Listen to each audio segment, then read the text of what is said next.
Uranium consists of two major isotopes. So we have uranium-235 and uranium-238. And let's say you wanted to separate the two isotopes from each other. One way to do it is to use a mass spectrometer. And a variation of this was done in World War II to separate uranium isotopes. You can separate them because they have different masses. Uranium-238 has more neutrons than uranium-235, and so therefore it has more mass. Alright, so let's see how a mass spectrometer works. So the first step is ionization. So we're going to assume that we knock off one electron from each one of our isotopes here. So if we knock off an electron from each of these isotopes, we're going to form a positive charge. We're going to form a positive ion. So I'm going to draw in a positive charge right here. The next step is to accelerate the ions over a potential difference. And so we're going to accelerate the ions over a potential difference delta V. And I should warn you, there's going to be a whole lot of physics in this video, so hopefully you are comfortable with that. Alright, so we accelerate the ions over a potential difference, and that means we're going to get a final velocity of those ions, so final velocity V. So let's see how to calculate that final velocity. Well, the amount of work that's done in order to accelerate the ions is equal to Q, which is the charge on the ions, times the potential difference. So Q on the ion times delta V, which is the potential difference. That's equal to the kinetic energy of the ion. So that's 1/2 mv squared, where m is the mass and v is the velocity. All right, let's solve for the velocity of the ion. So let's solve for v. Just do some algebra. So v squared would be equal to, this would be 2q delta v, all right, divided by m. And so we could just take the square root of both sides. So the velocity is equal to the square root of 2 times the charge. And this is really delta V, but I'm just going to write capital big V here. Now, potential is different from velocity, all right? So this V is different from this V, all right? So this is divided by the mass. So that's the final velocity of the ion.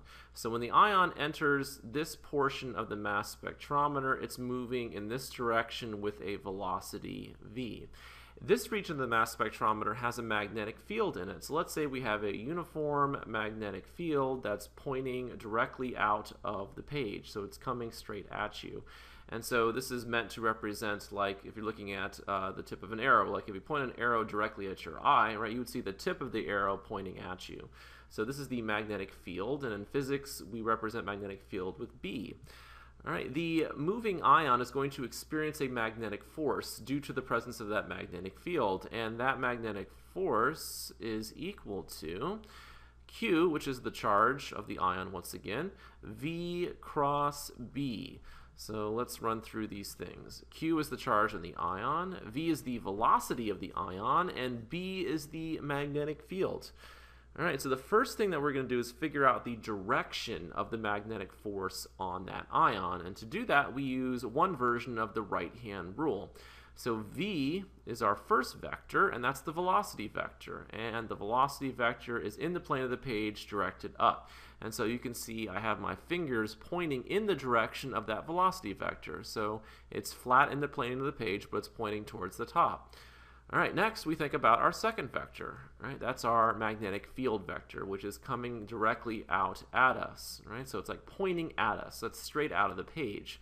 And so I curl my fingers in the direction of that second vector. So if you think about my finger here, right? Think about like that being the tip of my finger, right? So we're curling it in the direction of this vector, which is pointing out of the page.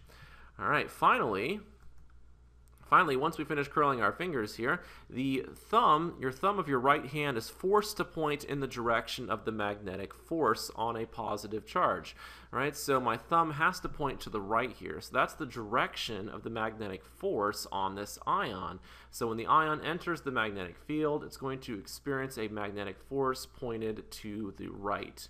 The magnetic force is in the plane of the page. So notice there's a 90-degree angle between the velocity vector and the magnetic field vector.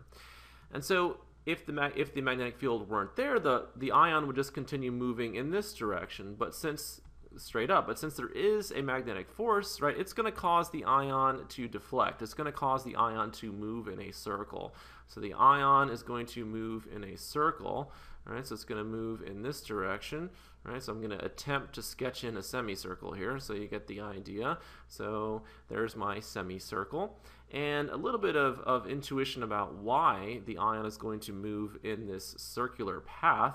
If I think about the ion at this point, right, the velocity would be in this direction. Right? And if you use your right-hand rule, you would see that the magnetic force would be pointing in this direction. So once again, 90 degrees to your velocity.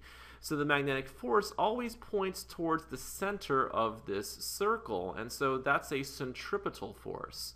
All right, so we have a circle here, or a semicircle is what I've drawn, of radius r. All right, so this is a certain radius r. Let me go ahead and make that. Let me just do a better radius than that. So let's sketch that in. So this is radius. I'll make it lowercase r. We can calculate what that radius of the ion should be by using our equation for magnetic force. So let's get some more space down here. And let's rewrite our equation for magnetic force. Magnetic force is equal to QV cross B, which is the same thing as QVB sine theta, where theta is the angle between your velocity vector and your magnetic field vector. Let's go back up here. The velocity vector is in the plane of the page pointing up. The magnetic field vector is coming straight out at us. So that's 90 degrees between those two vectors. And so let's get some more space down here. We know that sine of theta, that'd be sine of 90 degrees. Sine of 90 degrees is equal to 1. So this would just be QV times B times 1. Well, force is equal to mass times acceleration, right? So Newton's second law. And we know the ion is moving in a circular path, so this would be the centripetal acceleration. So we have QVB is equal to mass times the centripetal acceleration. QVB is equal to the mass. The centripetal acceleration is equal to V squared over R. So we can cancel one of our V's. So we get QB is equal to MV over R. And so we can solve for R. R would be equal to MV, this is velocity, divided by QB. So now we have the radius of the circle, and we can go a little bit further. We can take the velocity that we solved for earlier, and we can plug it in here. Right, so let's go ahead and do that. So this would be equal to m over qb times the velocity, which is square root of 2q, remember this was the potential difference, over m. All right, to get rid of that square root, we would have to square both sides. So we square r, so we get r squared, and then we square all of this. So this would be equal to m squared over q squared b squared. All right, this would be 2qv over m.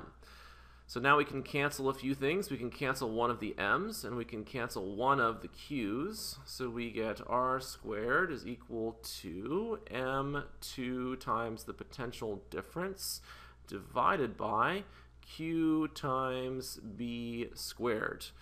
All right, so take the square root to find the radius. So we take the square root of both sides, so we get r is equal to the square root of 2m times the potential difference v divided by qb squared. So finally we have the radius of our circle here, and let's think about these things. The magnetic field is constant. There's no change in the magnetic field. There's no change in the potential difference. And if we assume that the charge on both ions is the same, right, the only thing that's different between those two ions is the mass, right? So we can say that if we increase this number, if we increase the mass, right, we're going to increase the radius. So if we increase the mass, just looking at our equation, we're going to increase the radius. And I should point out that we have hiding in here, right, an m over q ratio. So m over q ratio. So m over q is the mass to charge, mass over charge ratio here. And you'll see this written as m over z in a lot of mass spectrometry examples. So m over z is the mass to charge ratio. All right, so for our purposes, right, we're just trying to think about how the mass affects the radius of the circle that the ion will move in. So we've seen if you increase the mass, you increase the radius. So let's go back up here and let's look at our isotopes again. All right, and let's look at this circular path that we drew. All right, so if I wanted to draw the path for, well, let me go ahead and just label this one right here. So let's say that this hits, where this ion hits, this represents the U235 ion, right, the one with the smaller mass. If we represent the one with the larger mass, right, so the U238 has more mass, that means that the radius of the circle is going to be greater. So let me use blue here. We have a lot of things going on, so we have blue. So I'm going to draw a path with a bigger radius, right? So I draw a path with a bigger radius. Again, not the best drawing, but we can see that with a bigger radius, this represents the U238 ion. All right, this is where those ions would hit in your mass spectrometer. And so this allowed us to separate our ions based on mass. And this final stage here, the detection stage, right? So there's a lot that goes into detecting these things. And in modern mass spectrometers, you're not going to separate isotopes. There are better ways to do that these days.